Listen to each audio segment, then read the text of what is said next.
Welcome back, y'all, to Everything Defensive Carry. Let me talk to you for a minute. Last video, I did the first part of the guns that I would choose for outdoors carry, hiking, camping, trails, and two guns in that video that I had kind of narrowed it down to was the 640 Pro and the Model 60-15 357 Magnums. Now, the reason that I have chosen these two guns for that duty is portability. They're small, relatively lightweight, all steel, and I could have chosen something that was lighter, like one of them, I think, what is it, 340 PD, the Scandium Frame 357 Magnum. Well, guess what? This old boy is not going to shoot a 13-ounce gun chambered in 357 Magnum. It'd be a great thing to carry, but if you ever have to use it, I don't think that I would practice enough with that particular gun to feel as proficient with it or gain the proficiency that I want to have for the purposes that I'm carrying the gun for. So therefore, it's a no-go for me. But another reason that I chose these two, besides the portability factor, is the power factor.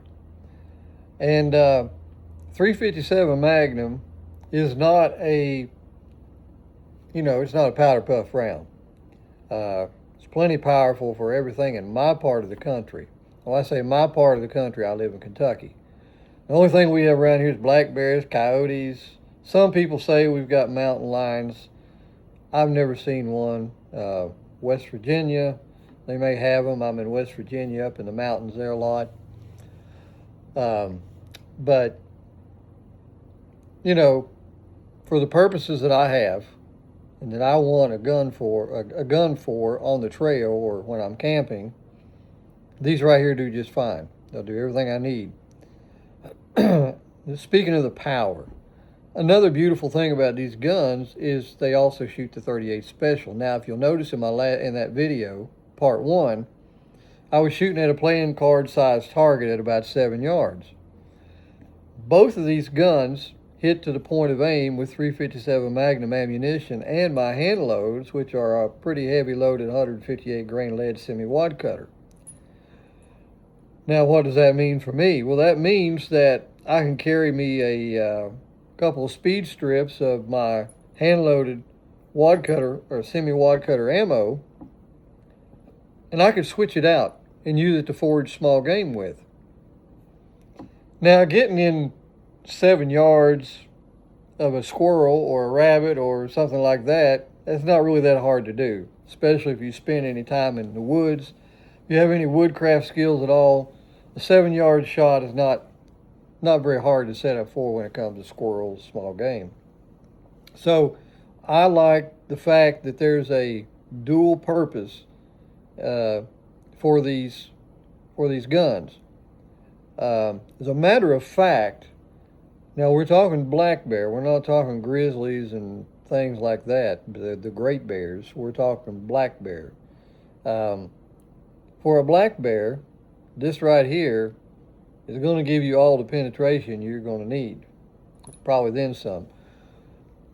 But there's also one of the main reasons that I prefer a revolver for this type of duty is if you do any studying on bear attacks, if you read the accounts of bear attacks, you will find that the majority of the people who are attacked by a bear or any other animal, a mountain lion, they're usually caught completely off guard, or they don't really have time to react. Before they know it, the bear's on them and got them on the ground. Now, I read several accounts of people with Glock 10 millimeters, and people tend to prefer that. They like, the Glock 10 millimeters are an awesome round. It's no 41 Magnum, I'll tell you that. But it is a good round, and with the right load, it can be effective.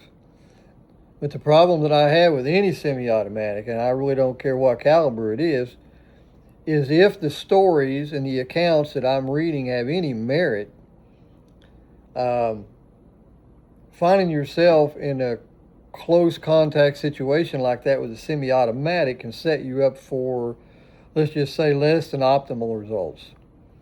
One account of the guy with the 10 millimeter, he had the bear get him down. He got the gun out. I think he got a shot off. I'm not sure if he hit it or not. But his second or third shot, the gun failed to fire. It was out of battery.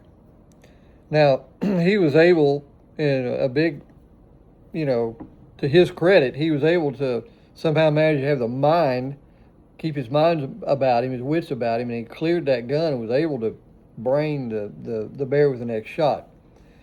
However, what would have happened if he couldn't do it? It's kind of hard to concentrate on unclearing a jam or making your gun function where, you're lucky to have two hands, number one. Number two, you're lucky to have room to work.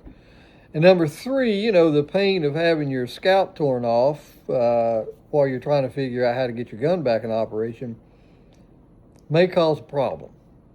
So with the guns that I have chosen, they're short-barreled anyway. No matter where I'm at, if the bear's on top of me and I don't have to worry about room for the slide to reciprocate, to operate. I don't have to worry about that. I don't have to worry about it being jammed into the animal in such a way that it pushes the slide out of battery. I've only got 5 shots, but I've got 5 shots of .357 Magnum, and I've got 5 sure shots. So that is why that I choose a revolver for that type of a duty, which is to protect me and to get something off of me should I, end up on the bottom, which happens a lot. If you go and study these occurrences, I think you'll find what I'm telling you is true. Many times, the person being attacked ends up on the ground. Now, some people say, the accuracy of these small revolvers or this, that, or the other. Well, here's if you go back and look at my video, I've got it all live. And this is a group that I shot sometime later when I was shooting for time. This is 5 shots. 5 shots, I don't know if it was 7 or 8 yards in under 7 seconds. And that was from concealment. Firing, Hornady Critical Defense .357 Magnum loads. So it's not a question of can the gun do it. It's a question of can you do it with the gun. So I'm going to wrap this up and just say that both of these are good to go for me, for my purposes. The advantage is adjustable sights or night sights. They're both adjustable, but this one's fully adjustable. This one's drift adjustable only. But since they both hit to the point of aim at 8 yards where I want to be at, that's irrelevant for my purposes. And they both shoot the point of aim with the chosen ammo, with both ammos. .357 Magnum, a Hornady Critical Duty, 135 grain flex lock, and my hand loads of 158 grain lead semi-wad cutter. So, in short, this is why I've chose these 2 guns.